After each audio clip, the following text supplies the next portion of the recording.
உண்மை செய்திகள் உடனுக்குடன் கிடைக்கணும்னா, மறக்காம நம்ம சேனல் நீங்க சப்ஸ்கிரைப் பண்ணி பெல் ஐகானையும் சேர்த்து பிரஸ் பண்ணிக்கங்க. இந்த வீடியோவுக்கு ஒரு லைக் பண்ணிட்டு வீடியோவ தொடர்ந்து முழுமையா பாருங்க. ரேஷன் அட்டைதாரர்களுக்கு சற்று முன் வெளியான மிக முக்கிய அறிவிப்பு. மொத்தமாக மாறப்போகும் ரேஷன் கடைகள். இனி சர்க்கரை, பருப்பு பாக்கெட்டில் எப்போது தொடக்கம்? இந்த வீடியோல தெரிஞ்சுக்கலாம்.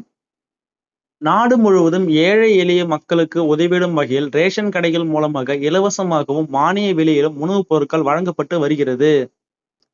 அந்த வகையில் தமிழகம் முழுவதும் 2,28,13,000 ரேஷன் கார்டுகளுக்கு 34,916 நியாய விலை கடைகள் மூலம் அரிசி, பச்சரிசி, சர்க்கரை, கோதுமை, பாமாயில் உள்ளிட்ட உணவுப் பொருட்கள் வழங்கப்படுகிறது.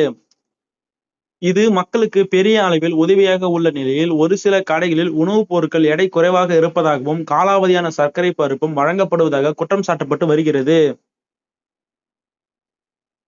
இந்த நிலையில் தரமான வகையில் அரிசி, பருப்பு, சர்க்கரை உள்ளிட்ட உணவுப் பொருட்களை வழங்க தமிழக அரசு முடிவு செய்துள்ளது.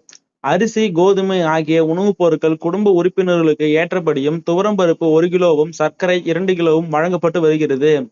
அந்த வகையில் தற்போது உணவுப் பொருட்களை வாங்க தனித்தனி பைகள் எடுத்து செல்ல வேண்டிய நிலையானது உள்ளது.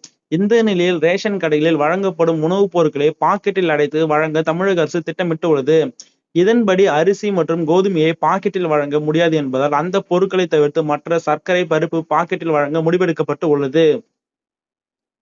இது தொடர்பான அறிவிப்பு வருகிற பட்ஜெட்டில் அறிவிக்கப்பட உள்ளதாக கூறப்படுகிறது. மேலும் இது குறித்து உணவுப் பொருட்கள் வழங்கல் துறை அதிகாரி கூறுகையில், பாக்கெட்டில் பருப்பு மற்றும் சர்க்கரையை வழங்க முடிவெடுக்கப்பட்டுள்ளது.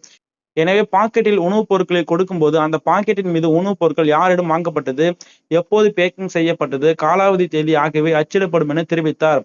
அந்த வகையில் தமிழகம் முழுவதும் சுமார் 2,30,00,000 பேருக்கு உணவுப் பொருட்கள் பாக்கெட்டில் வழங்க உள்ளதால், கூடுதலாக எவ்வளவு செலவாகும் என மதிப்பிடப்பட்டு வருவதாகவும் தெரிவித்தார். மேலும் தமிழக பட்ஜெட்டில் இது தொடர்பான அறிவிப்பு வெளியான பிறகு செப்டம்பர் அல்லது அக்டோபர் முதல் பாக்கெட்டில் உணவுப் பொருட்கள் வழங்கும் திட்டம் படிப்படியாக தொடங்கப்படும் என கூறினார்.